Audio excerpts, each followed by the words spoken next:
In the psychology department of Cornell University, preserved in a glass jar filled with formaldehyde, sits one of the most notorious brains in American criminal history. At 1,673 centimeter, it belonged to a man who could speak 8 languages fluently, translate ancient Greek texts, and formulate complex theories about human linguistics. Yet this same brilliant mind orchestrated brutal murders that shocked 19th century America. The brain belonged to Edward Howard Rulloff, teacher, doctor, inventor, philologist, and killer.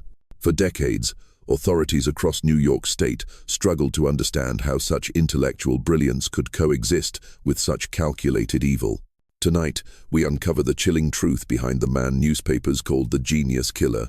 A story of academic ambition funded by blood, where the pursuit of knowledge became an obsession that justified murder. Before we continue with the story of Edward Rulloff and his reign of terror across New York's Finger Lakes region, make sure to subscribe to our channel and hit that notification bell. We upload new dark mysteries every week, and we'd love to know where you're listening from. Drop a comment telling us your state or city. The case of Edward Rulloff would forever change how Americans viewed the criminal mind, proving that evil could wear the mask of scholarly respectability and that genius itself could become a weapon of destruction. The year was 1842, and the rolling hills of central New York were alive with opportunity and transformation. The Erie Canal had turned sleepy farming communities into bustling trade centers, while the Second Great Awakening had filled the region with religious fervor and social reform movements. Education was becoming the pathway to prosperity in this new America, and small towns competed to attract learned men who could elevate their cultural standing. It was into this landscape of hope and progress that a young man named Edward Rulloff arrived in the village of Dryan, just east of Ithaca. To the locals, he seemed like a gift from Providence itself. Rulloff was 23 years old, tall and distinguished-looking, with a commanding presence that immediately set him apart from the rough canal workers and farmers who typically passed through town. His dark hair was meticulously groomed, his clothing neat and scholarly, and his piercing dark eyes seemed to hold depths of knowledge that impressed everyone he met. When he spoke, it was with the cultured accent of an educated gentleman, his voice carrying the authority of someone accustomed to being heard and respected. The residents of Dryden had rarely encountered anyone with such apparent erudition.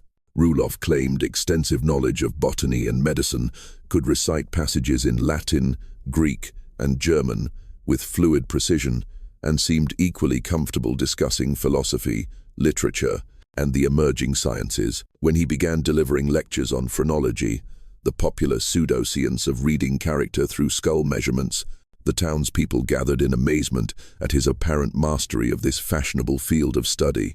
But beneath this impressive exterior lay secrets that would have horrified his admirers.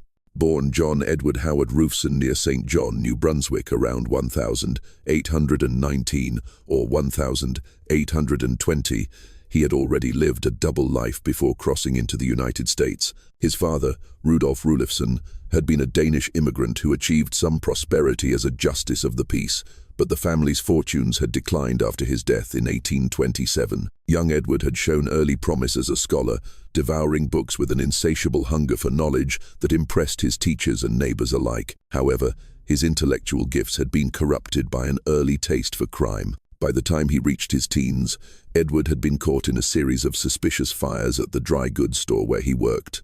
Arson apparently designed to cover up inventory thefts. When he was observed wearing clothing that matched items reported stolen, he was convicted of embezzlement and sentenced to 2 years in prison. The experience should have been a wake-up call, but instead it became his criminal education, teaching him the value of careful planning and the importance of maintaining a respectable facade. After his release, he had crossed into the United States, abandoning his birth name for the more distinguished Edward Rulloff.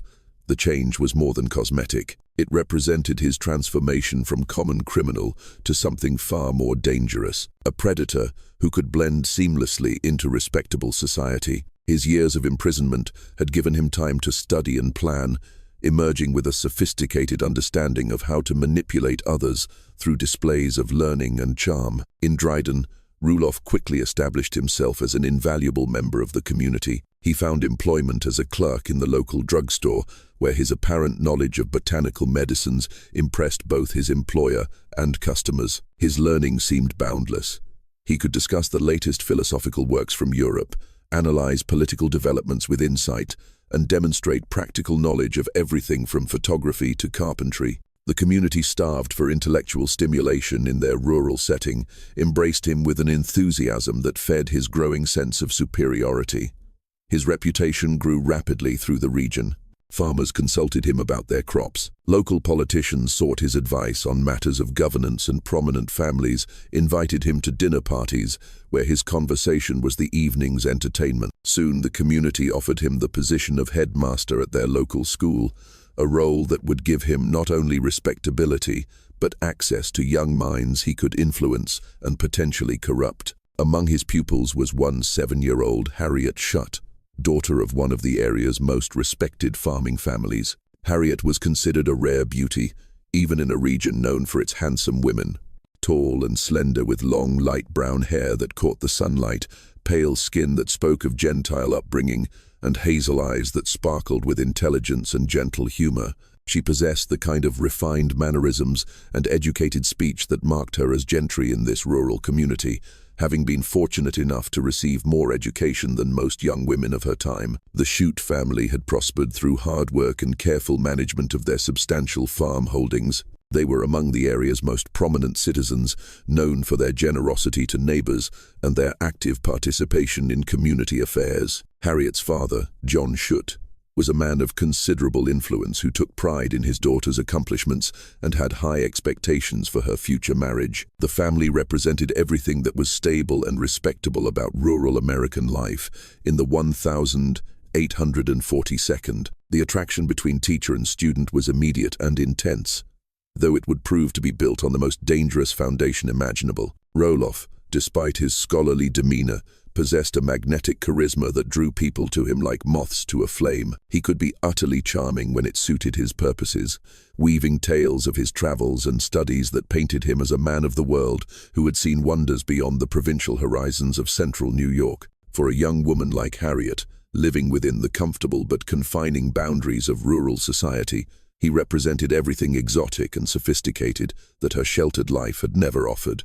But even in these early days of courtship, there were warning signs that those around them chose to ignore or rationalize away. Rulloff's temper, when provoked, could be frightening in its intensity and seemingly unpredictable in its triggers. He displayed an almost pathological jealousy whenever other men showed even innocent interest in Harriet, and his moods could shift from charming affability to cold, calculating rage in moments. The Schutt family, while impressed by his obvious learning and apparent prospects, harbored private doubts about their daughter's suitor that they found difficult to articulate. On the 31st of December, 1843, as heavy snow blanketed the Finger Lakes region and families throughout central New York gathered for New Year's celebrations, Edward Rulloff and Harriet Schutt were united in marriage during a simple but well-attended ceremony at the Schutt family farm. The wedding should have been a joyous occasion, marking the beginning of a promising union between two intelligent young people. But even on this day meant for celebration, Rudolph's true nature began to emerge in ways that should have terrified everyone present.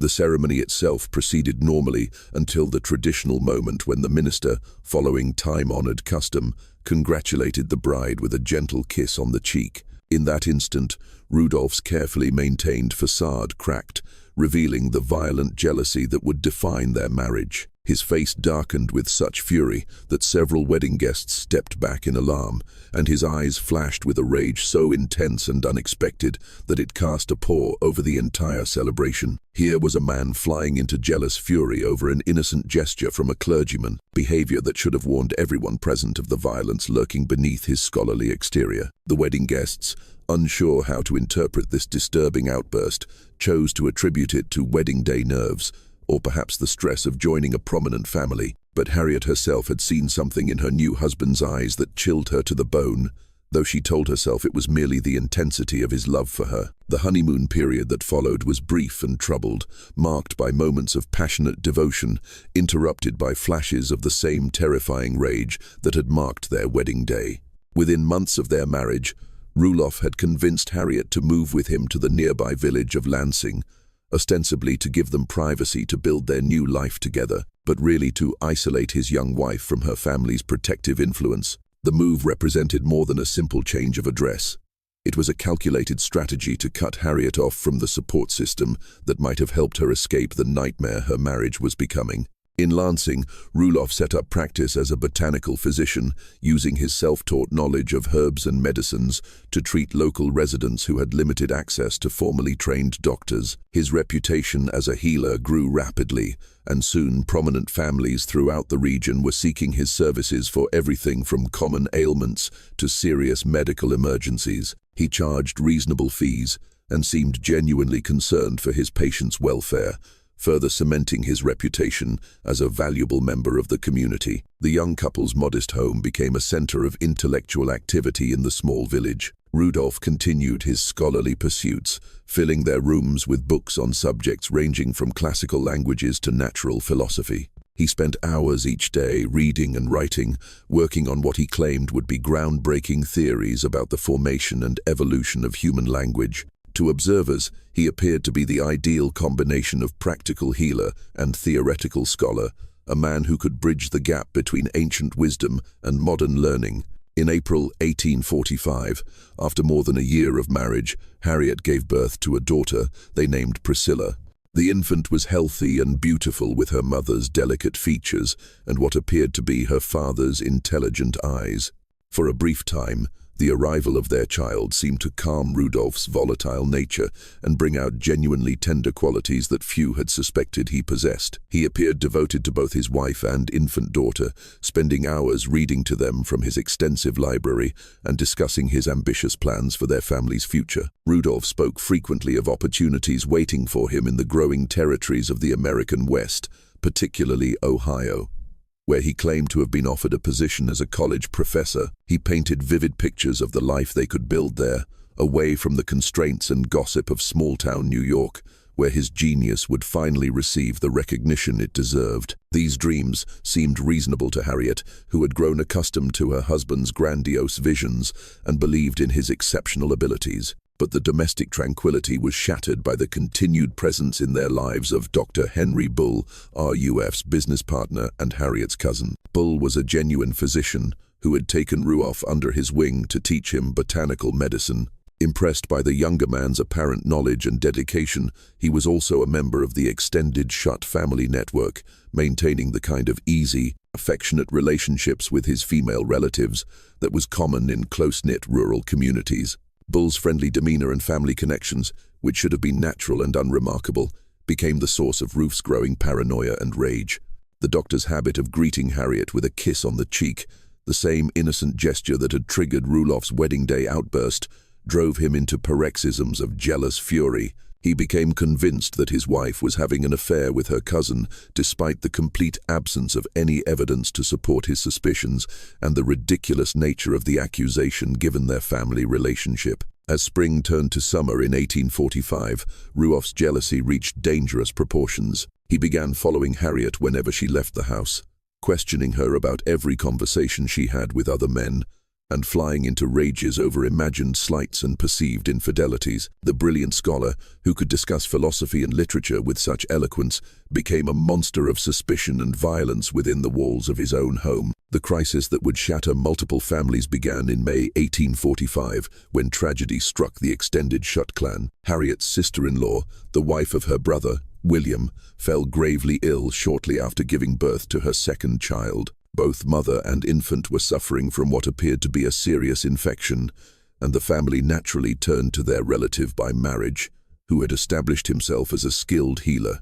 Rulloff agreed to treat them, preparing an herbal remedy, using his botanical knowledge and administering it personally to both patients with apparent concern for their welfare. Within 48 hours of receiving Rulloff's treatment, both the young mother and her infant child were dead. While such deaths were tragically common in an era before modern medicine and antibiotics, the timing and circumstances struck some family members as suspicious. Rulloff showed no grief at their passing, instead making ominous comments to his mother-in-law about who might go next, words that seemed less like expressions of sorrow and more like veiled threats. The deaths created an immediate and irreparable rift between Rulloff and the Schutt family. Whispers began to circulate about whether the supposed healer had actually hastened the deaths of his own relatives, though no one dared voice such accusations openly. The family's previous reservations about Rulloff crystallized into active suspicion and hostility, creating a pressure cooker atmosphere that would soon explode into violence. Feeling the weight of his in-laws, suspicion, and increasingly desperate to escape the growing hostility around him, Rudolph became more determined than ever to convince Harriet to abandon her family and move to Ohio with him. He painted vivid pictures of the new life they could build in the West, where his genius would finally receive proper recognition, and where they could escape the small-minded gossips who failed to appreciate his exceptional gifts. But Harriet, still grieving the deaths of her sister-in-law and infant niece, was reluctant to leave her family during such a difficult time. The couple's arguments about their future became increasingly violent and frequent. Rulloff could not understand why his wife would choose loyalty to her family over devotion to him, and his frustration fed the paranoid conviction that she was being turned against him by relatives who had never truly accepted him. His jealousy, always simmering beneath the surface, now boiled over into open accusations of infidelity and betrayal. On the evening of the 22nd of June, 1844, as a summer thunderstorm rumbled across Cauga Lake and lightning illuminated the darkening sky, Edward Rulloff committed the crime that would define his legacy and haunt central New York for generations.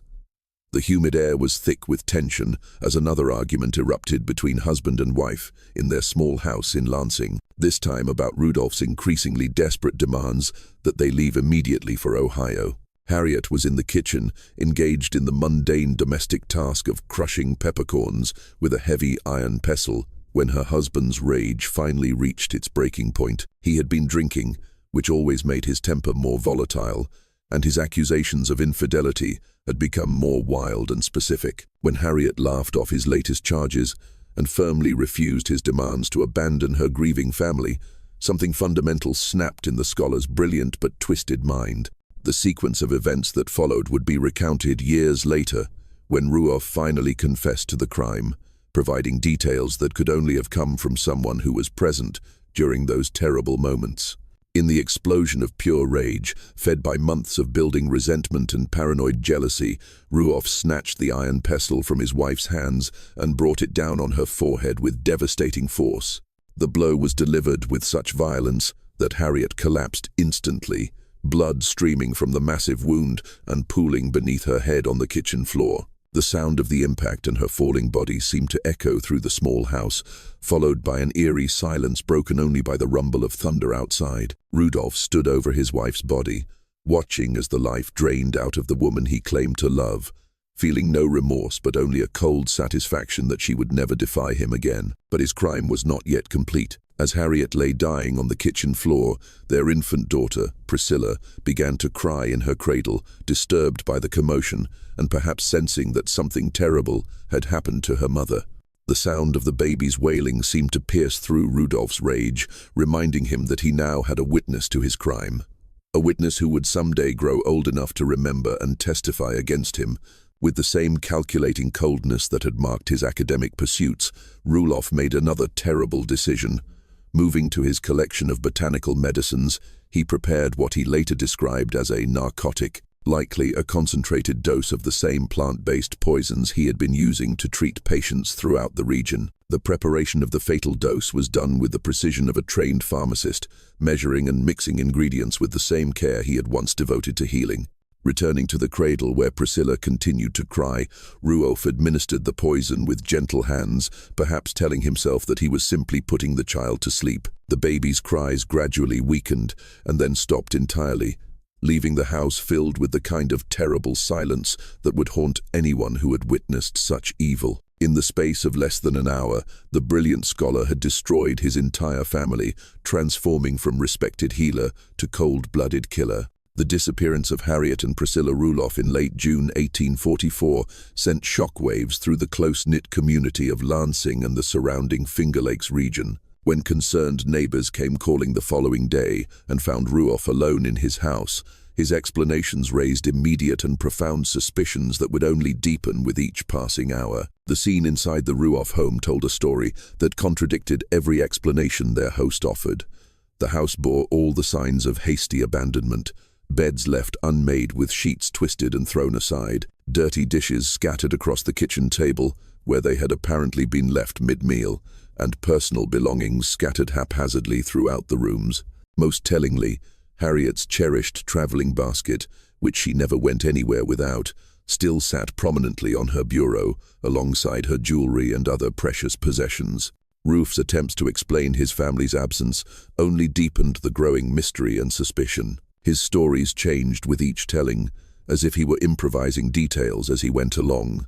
Initially, he claimed that Harriet and Priscilla had gone to visit relatives in a cottage between Cauga and Seneca Lakes, but when pressed for specifics, he couldn't provide exact locations or expected return dates. When this story failed to satisfy questioners, he switched to claiming they were visiting family in Erie, Pennsylvania, and finally settled on an elaborate tale about their relocation to Madison, Ohio. Each new version of events raised more questions than it answered. Why would Harriet leave without her traveling basket and personal effects?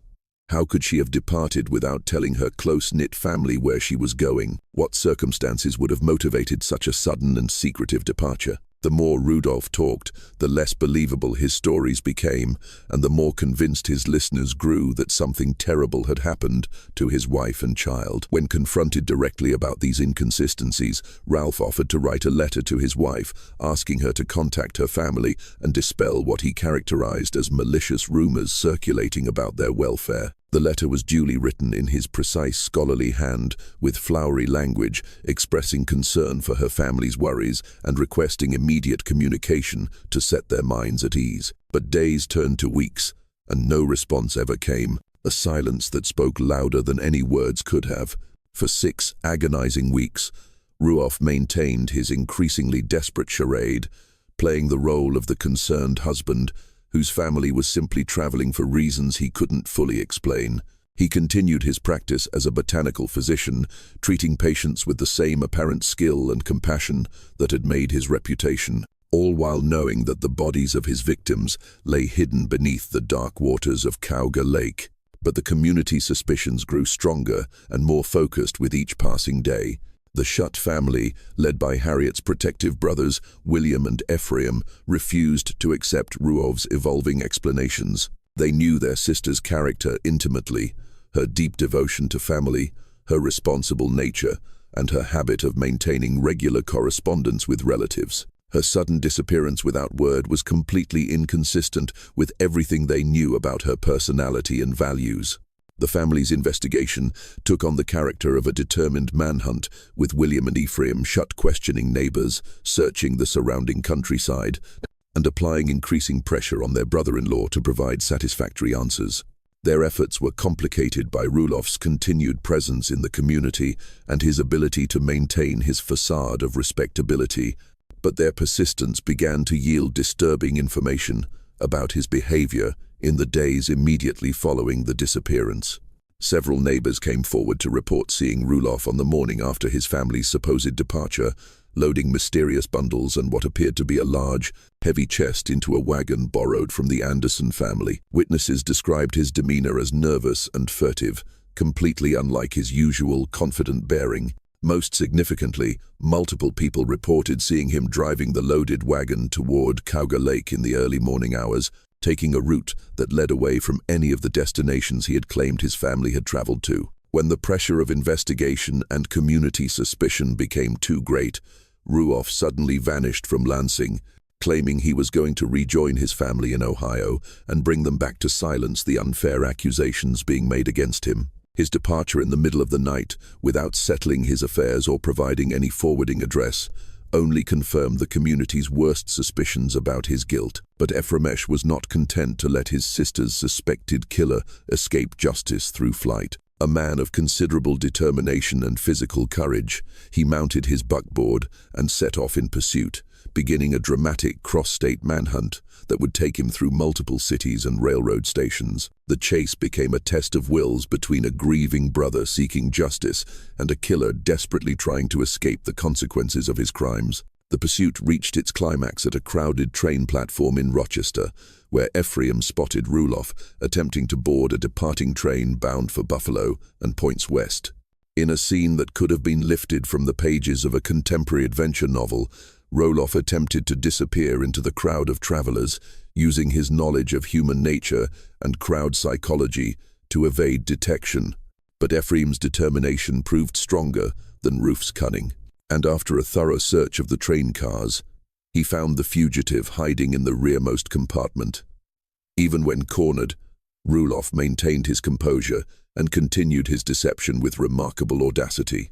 Rather than confessing or showing any sign of guilt, he expressed surprise and pleasure at encountering his brother-in-law, claiming that the meeting was fortuitous since he was indeed on his way to rejoin Harriet and Priscilla in Ohio. With characteristic boldness, he even suggested that Ephraim accompany him on the journey to see for himself that his sister and niece were safe and well. The two men traveled together in an atmosphere of barely concealed tension, with Ephraim watching his companion's every move while Rufe maintained his performance as the innocent husband, eager to reunite his family. They proceeded to Buffalo, where they spent an uncomfortable night at a hotel, each man knowing that the other was playing a dangerous game whose outcome could mean life or death. The next morning, as they made their way to the crowded docks to catch an early steamboat for Cleveland, Rulloff demonstrated the cunning that would serve him throughout his criminal career. Using the confusion and crowds of a busy port as cover, he managed to slip away from Ephraim's watchful eye, disappearing into the press of passengers boarding the steamboat. By the time Ephraim realized his quarry had escaped, Rulloff had vanished completely, leaving his brother-in-law alone and more convinced than ever that Harriet and Priscilla were dead. Back in Lansing, the community organized a systematic search for the missing women that represented one of the most thorough criminal investigations of its era. Caunga Lake, the longest of the 11 glacial Finger Lakes in central New York, became the focus of their efforts based on witness reports of Rufe's suspicious wagon journey. Teams of men worked in shifts using hooks, nets, and primitive diving equipment to search the lake's murky depths for any trace of the bodies. The search was hampered by the lake's considerable depth and the unclear waters that could hide secrets for decades. Caunga Lake extends for nearly 40 meters and reaches depths of over 400 foot in some areas, providing countless places where weighted bodies could rest undisturbed. Despite weeks of intensive searching that involved dozens of volunteers and considerable expense, no trace of Harriet or Priscilla was ever found. The investigation revealed increasingly disturbing details about Rulloff's behavior in the days following the murders. Witnesses described his strange alternation between apparent grief and almost cheerful indifference to his family's fate. Most damning was his apparent lack of genuine effort to locate his missing wife and child, behavior completely inconsistent with that of an innocent husband and father whose family had truly vanished under mysterious circumstances. Meanwhile, the brilliant scholar had not been idle during his months of freedom. Continuing his established pattern of reinvention and deception, he had made his way to Melville, Pennsylvania, where he established himself under the alias James Nelson. Once again, his charisma and apparent learning opened doors that should have remained closed to a fugitive from justice, and he was soon accepted into the town's intellectual and social circles. In Melville, Rulloff befriended a local inventor and businessman, convincing him to enter into a partnership that would have provided both financial security and social respectability. His new persona as James Nelson was so carefully crafted and convincing that he was actually offered a professorship at Jefferson College, a position that would have fulfilled his academic ambitions while providing perfect cover for his criminal past. But his dreams of respectability were shattered when Albert Jarvis, the young man whose family had befriended Rulloff during his time in Ithaca, wrote to inform him that both he and his mother had become convinced of Rulloff's innocence and were working to clear his name. The letter meant as good news, actually served as a warning that law enforcement officials were closing in on his location and that his time as James Nelson was coming to an end. The wheels of justice, though slow in the 1,842nd, were inexorably closing in on Edward Rulloff. In 1845, nearly a year after Harriet and Priscilla's disappearance, he was finally tracked down by determined law enforcement officials and arrested on charges related to his family's disappearance. The legal proceedings that followed would span decades and reveal the true extent of his criminal genius, as well as the dangerous flaws in the American justice system that allowed such a predator to repeatedly escape punishment. The prosecution faced an almost impossible task in trying to convict Rulloff of murder. Without bodies, physical evidence, or eyewitnesses to the actual crimes, they were forced to build their case entirely on circumstantial evidence and suspicious behavior. The grand jury, recognizing the difficulty of proving murder beyond a reasonable doubt, chose instead to indict Rulloff on the lesser charge of kidnapping his wife, a decision that would have profound consequences for the pursuit of justice. Rulloff conducted his own defense, with the skill and sophistication of a trained attorney, demonstrating legal knowledge that astonished court observers and frustrated prosecutors. His arguments focused relentlessly on the lack of physical evidence, the absence of bodies, and the entirely circumstantial nature of the case against him. He cited legal precedents with precision, constructed logical arguments that impressed even hostile observers, and cross-examined witnesses with a thoroughness that would have done credit to an experienced trial lawyer. Despite his legal brilliance, the jury was ultimately convinced of his guilt by the overwhelming weight of circumstantial evidence and the implausibility of his various explanations for his family's disappearance. In 1846, he was found guilty of kidnapping and sentenced to 10 years of hard labor at Orin State Prison, one of New York's most notorious correctional facilities. Rather than breaking Rulloff's spirit or reforming his character, prison became his university and laboratory. He threw himself into academic pursuits with obsessive dedication, using his confinement to teach himself philology, the scientific study of language development and evolution. His cell was transformed into a scholar's study filled with books on linguistics, classical languages, and comparative grammar that he somehow managed to acquire despite the restrictions of prison life. Rulloff's intellectual pursuits in prison were not merely academic exercises, but part of a grandiose plan to achieve the fame and recognition he believed his genius deserved. He developed what he considered to be revolutionary theories about the formation and evolution of human language.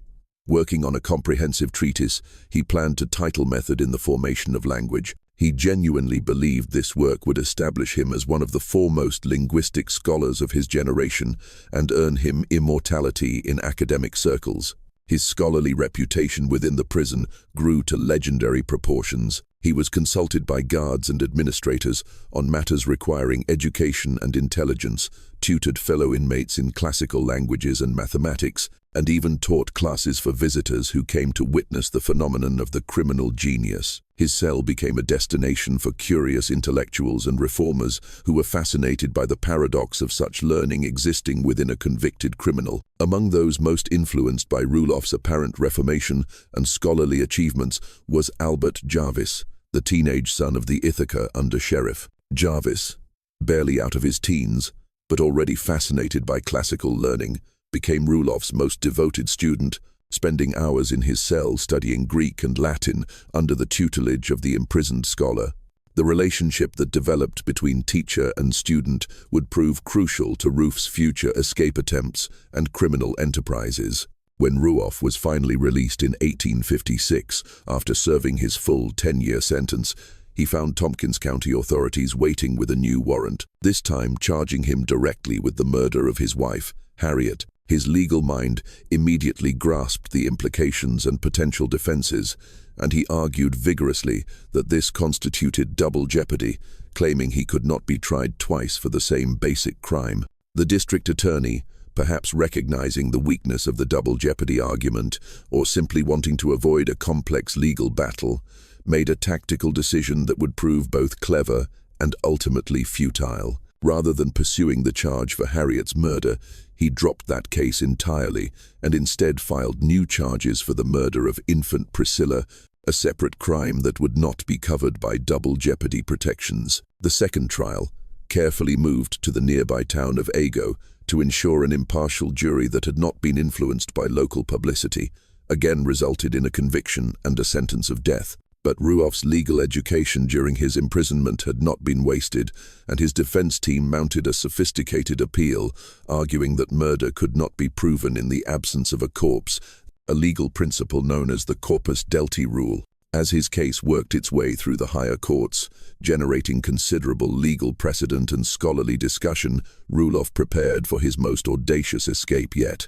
In 1858, while confined in the Ithaca jail, awaiting the outcome of his appeal, he vanished under circumstances that strongly suggested inside assistance from someone with detailed knowledge of the facility's security procedures. The most likely explanation for his escape was that Albert Jarvis, now working for his father, the undersheriff, and still devoted to his former teacher, had helped orchestrate the breakout. Rulloff had always possessed an uncanny ability to inspire loyalty and devotion in those around him, convincing them of his innocence through sheer force of personality and intellectual charisma. Free once again, and now a fugitive from a death sentence, Rulloff embarked on the most productive and dangerous phase of his criminal career.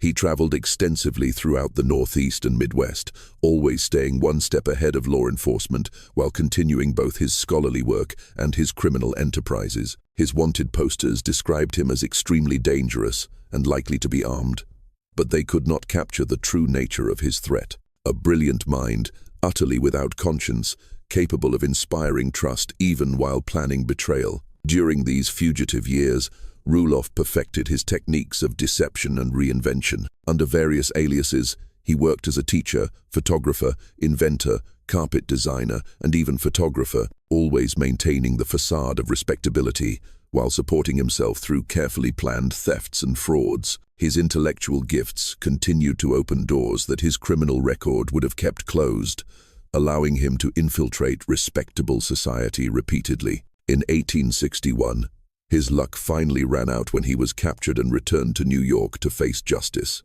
This time, he was sentenced to 2.5 years in Sing Prison, the notorious maximum security facility that housed the state's most dangerous criminals.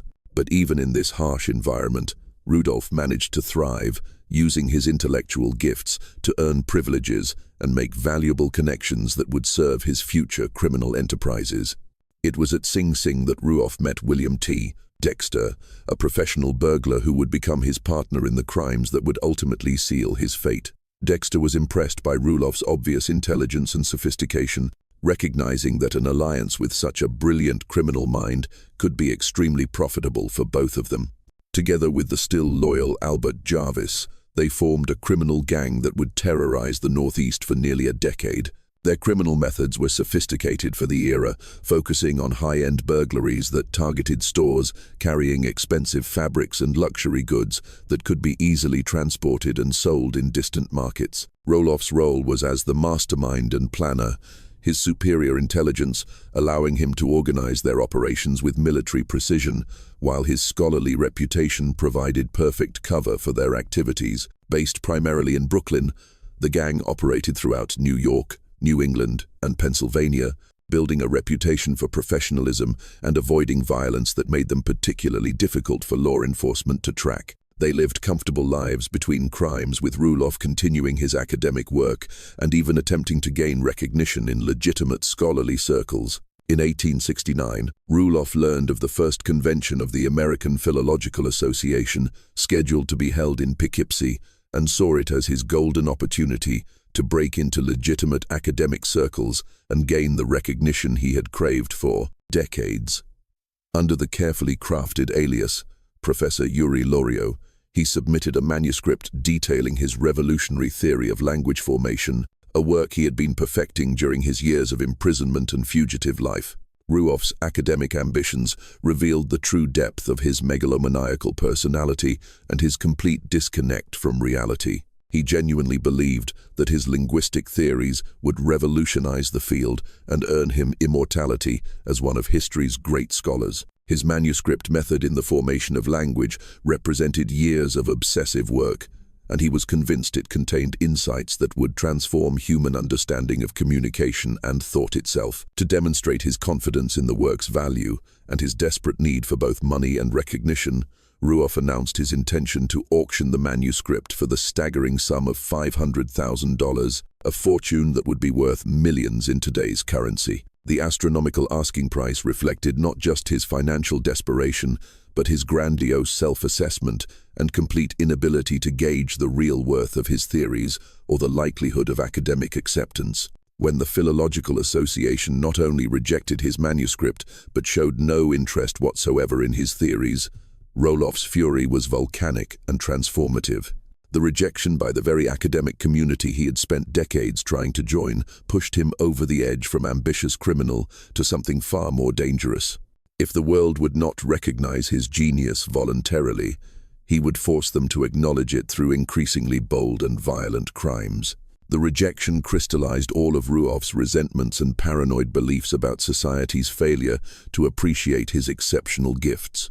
His crimes after 1869 became more daring and brutal, as if he were challenging law enforcement to catch him, while simultaneously punishing a world that had failed to give him his due recognition. The brilliant scholar was transforming into something far more dangerous, a killer who felt the world owed him recognition for his superior intellect. It was during this period of escalating violence and desperation that Rulloff's true psychopathic nature became most clearly apparent to those who observed him closely. Modern psychiatrists examining the historical records of his behavior and statements have concluded that he displayed virtually every characteristic of clinical psychopathy as we understand it today. He showed no genuine remorse for his victims, possessed an inflated and grandiose sense of his own importance, demonstrated a complete lack of empathy for the suffering of others, and maintained an unshakable belief in his own superiority, despite overwhelming evidence to the contrary. Yet his charm and intellectual gifts allowed him to continue manipulating those around him with frightening ease. Even fellow criminals were drawn to his magnetic personality and convinced of his exceptional abilities. He could inspire loyalty, devotion, and even love in people who should have recognized him as a dangerous predator, demonstrating the sophisticated psychological manipulation skills that made him far more dangerous than ordinary criminals. As 1870 dawned, RUF was growing increasingly desperate on multiple fronts. His academic dreams had been publicly crushed by the very scholars whose recognition he had sought. His criminal enterprises were barely supporting him and his partners, and time was running short for him to achieve the recognition and immortality he believed he deserved. The combination of intellectual arrogance, criminal skill, and psychological instability was creating a perfect storm that would soon result in the crime that would finally bring him to justice. Albert Jarvis, still devoted to the man who had educated him in classical languages and convinced him of his exceptional genius, brought Rulloff word of what seemed like the perfect opportunity to solve their financial problems. The Halbert Brothers dry goods store in Binghamton had recently received a large and valuable shipment of expensive silks from New York City, exactly the kind of high-value, easily portable merchandise their gang had made their specialty. The store's location near the Chenango River provided multiple escape routes, and the presence of only 2 young clerks as night security made it seem like an ideal target for their sophisticated criminal operation. Jarvis had done careful reconnaissance of the building and its surroundings, timing the clerks' routines and identifying the best entry and exit points. Everything seemed perfectly planned for what they expected would be their most profitable score yet. But criminal genius, as events would soon prove, was not the same as academic brilliance, and Rudolph's intellectual arrogance would finally lead him to make the mistakes that had eluded him for so many years. The early morning hours of the 17th of August, 1870, were humid and oppressively still as 3 shadowy figures approached the Halbert Brothers dry goods store in Binghamton with the confidence of experienced professionals executing a well-rehearsed plan. Edward Rulloff, Albert Jarvis, and William Dexter had spent days studying the building's layout, the habits of the 2 young clerks who lived above the store, and the best routes for both entry and escape. Frederick Merrick and Gilbert Burroughs were typical of their era as shop clerks, young men from working-class families who lived above their place of employment, both for convenience and security. The recent increase in commercial burglaries throughout central New York had made store owners increasingly nervous about protecting their valuable inventory, and the presence of live-in guards was considered essential protection against the sophisticated criminal gangs that were operating throughout the region. Neither young man was prepared for what was about to unfold, nor could they have imagined that they were about to confront one of the most dangerous criminal minds in American history. They had settled into their cots in the quarters above the store, trusting in their vigilance and the pistol that Merrick kept under his pillow to protect both themselves and their employer's valuable merchandise. The burglars' plan seemed foolproof, representing the culmination of decades of criminal experience and careful study of human psychology.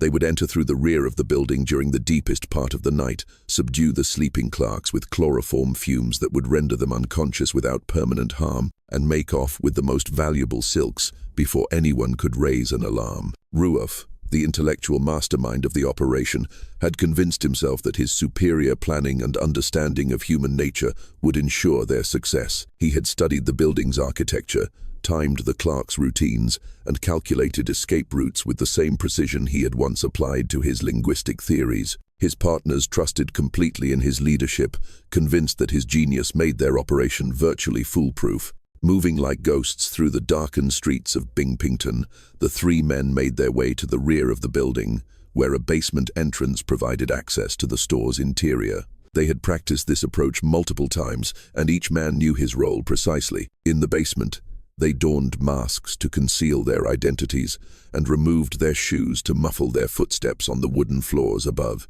The chloroform was lit and allowed to burn, filling the basement air with its characteristic, sickly, sweet vapor that they hoped would rise through the building and render the sleeping clerks unconscious. Then, step by careful step, they began their ascent toward the quarters where Merrick and Burroughs lay sleeping, completely unaware that their lives were about to be changed forever. But even the most carefully laid plans can be undone by a single moment of carelessness. And Albert Jarvis, despite years of criminal experience and careful preparation, made the fatal error that would transform a simple burglary into a murder scene. In the darkness of the unfamiliar building, he stumbled over an unseen obstacle, perhaps a piece of furniture or a box of merchandise, sending a crash echoing through the structure that shattered the night silence like a gunshot. The sound jolted both clerks instantly awake, their hearts pounding as they realized that the danger they had been hired to prevent was actually occurring. In the space of seconds, the carefully planned operation had descended into chaos, with three desperate criminals facing two determined young men who were prepared to fight for their lives and their employer's property.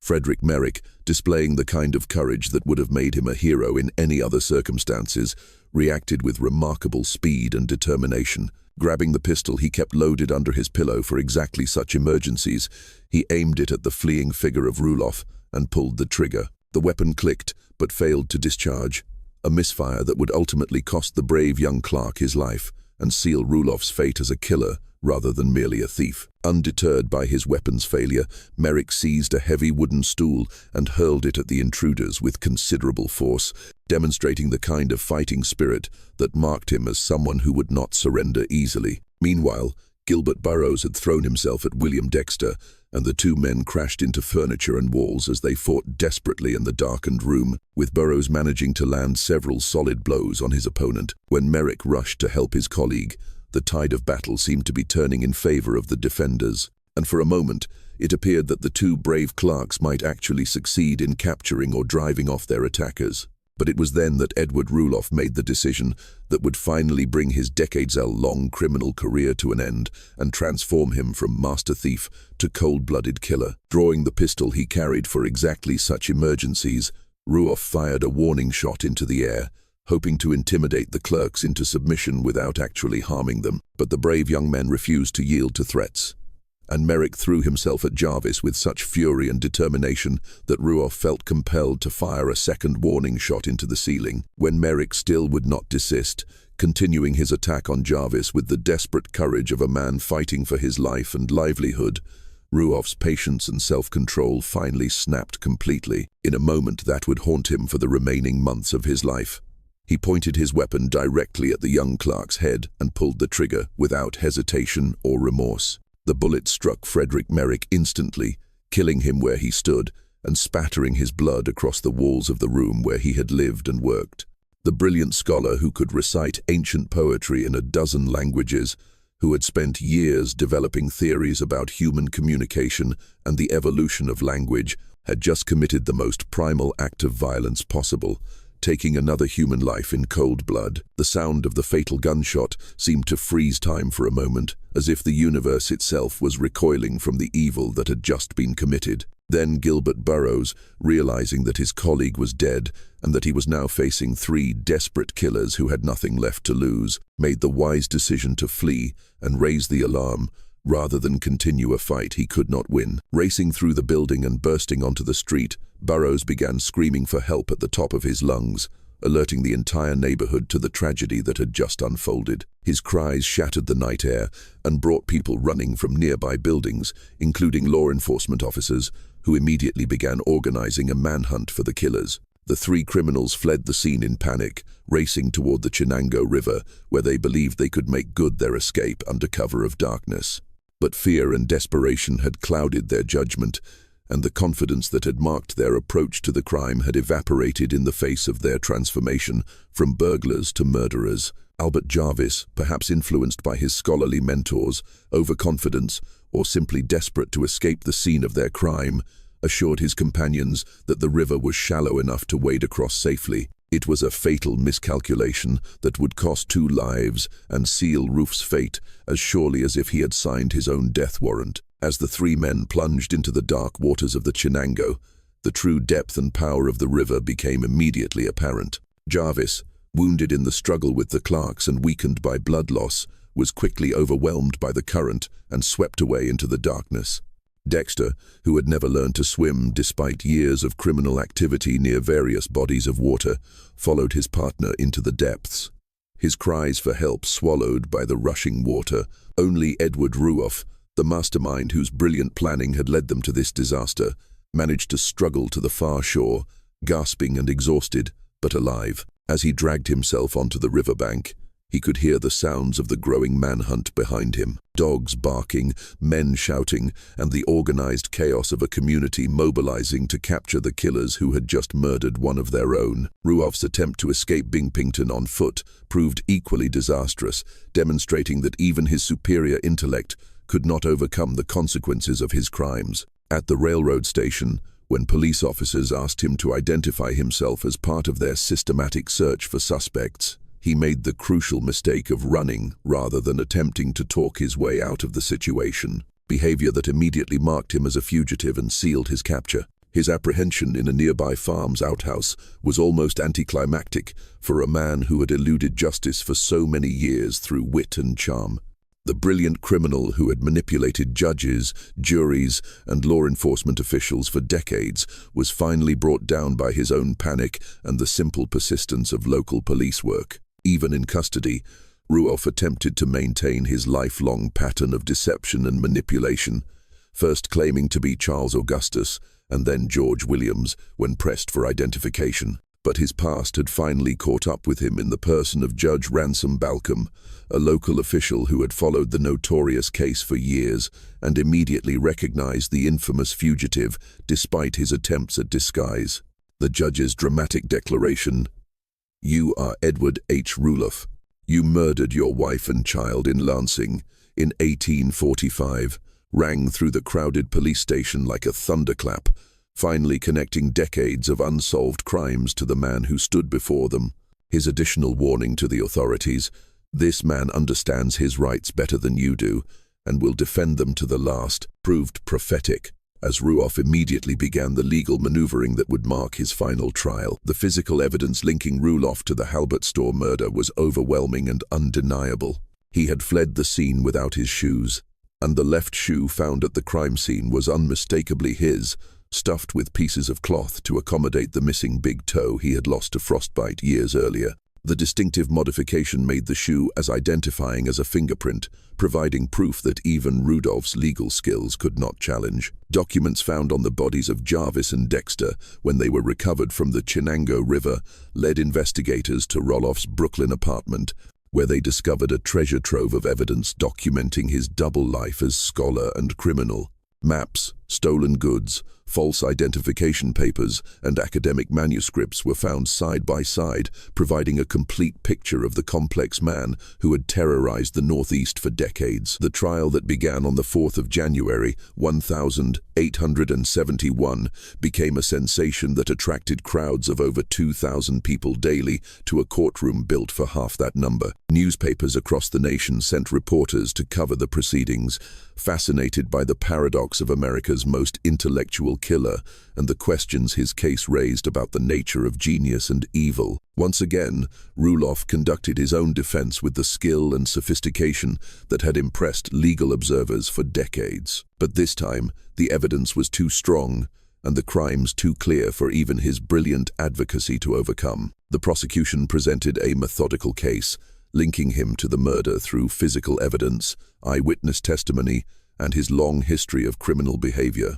Even as he faced certain execution, Rulloff maintained the grandiose delusions that had driven his entire criminal career. He petitioned Governor John T. Hoffman to delay his execution until he could complete his linguistic theories, claiming that his work method in the formation of language would benefit all humanity, and that executing him would deprive the world of invaluable scientific insights. Some prominent figures, including newspaper editor Horace Greeley, actually supported this request, arguing that such a brilliant mind was too valuable to waste, regardless of his crimes. Greeley wrote in the New York Tribune in the prison in Binghamton, "There is a man awaiting death who is too curious an intellectual problem to be wasted on the gallows." Mark Twain, with characteristic wit and insight, satirized these clemency efforts in a letter to the Tribune, offering to provide a substitute criminal to be executed in Ruff's place if it would preserve such valuable intellectual property for humanity. His mockery highlighted the absurdity of suggesting that intelligence should exempt anyone from the consequences of murder. But all appeals failed, and on the 3rd of March, 1871, Edward Howard Rulloff was sentenced to hang for the murder of Frederick Merrick. As he awaited execution, he finally confessed to murdering his wife, Harriet, describing in chilling detail how he had struck her with the iron pestle in a fit of jealous rage. However, he never confessed to killing his daughter Priscilla, though he acknowledged giving her a narcotic to stop her crying. On May 18th, 1871, before a bloodthirsty crowd of thousands of spectators who had traveled from across the region to witness the execution, Edward Howard Rulloff met his end at the gallows in what would be recorded as New York State's final public hanging. His final words, according to various accounts, were either, "Hurry it up, I want to be in hell in time for dinner," or simply, "I can't stand still," reflecting the complex mixture of bravado and terror that had marked his entire criminal career. Even in death, Rulloff's story continued to fascinate and horrify the public. Dr. Bird Wilder of Cornell University removed his brain within hours of the execution for scientific study, declaring it the second largest criminal brain on record at 1,673 centimeters. The brain remains on display at Cornell's Wilder Brain Collection to this day, a macabre monument to one of America's most complex and dangerous killers. Rulloff's case forced 19th-century America to confront uncomfortable truths about the nature of intelligence, morality, and criminal behavior. His story challenged prevailing beliefs that linked criminal behavior to low intelligence and social class, proving that evil could wear the mask of respectability and that intellectual brilliance was no guarantee of moral character. The case contributed significantly to the development of criminal psychology as a field of study, with RUF becoming one of the first American criminals to be systematically studied by scientists seeking to understand the relationship between brain structure and criminal behavior. His preserved brain was subjected to every test available to 19th-century science, but no physical abnormalities could explain the evil that had resided within it. Today, more than 150 years after his death, Edward Rulloff remains a subject of fascination for criminologists, historians, and true crime enthusiasts who continue to study his case for insights into the criminal mind. Modern psychologists examining his behavior and statements have concluded that he displayed virtually every characteristic of what we now understand as psychopathy, making him a textbook example of this dangerous personality disorder. His story prefigured many of the themes that would define modern understanding of serial killers and psychopaths. The charming facade that concealed murderous intent, the grandiose self-image that justified any action, the complete lack of empathy for victims, and the ability to manipulate others through displays of intelligence and charm. In many ways, he was America's first celebrity serial killer, a man whose crimes were overshadowed only by the terrifying brilliance of the mind that conceived them. The case of the genius killer serves as the eternal reminder that the most dangerous predators are often those who appear most civilized, and that the capacity for evil exists independently of intelligence, education, or social standing. Edward Rulleff's legacy is not the linguistic theories he believed would make him immortal, but rather the chilling demonstration that genius without conscience becomes a weapon capable of destroying innocent lives. What do you think of this story? Do you believe that exceptional intelligence should ever be considered as a factor in sparing a killer's life? Or does brilliance make such crimes even more inexcusable? Leave your comment below with your thoughts on the case of the genius killer and whether intellectual gifts should influence how we judge criminal behavior. If you enjoyed this tale of 19th century terror and want more stories like this, subscribe to our channel, hit the notification bell, and share this video with someone who loves dark historical mysteries.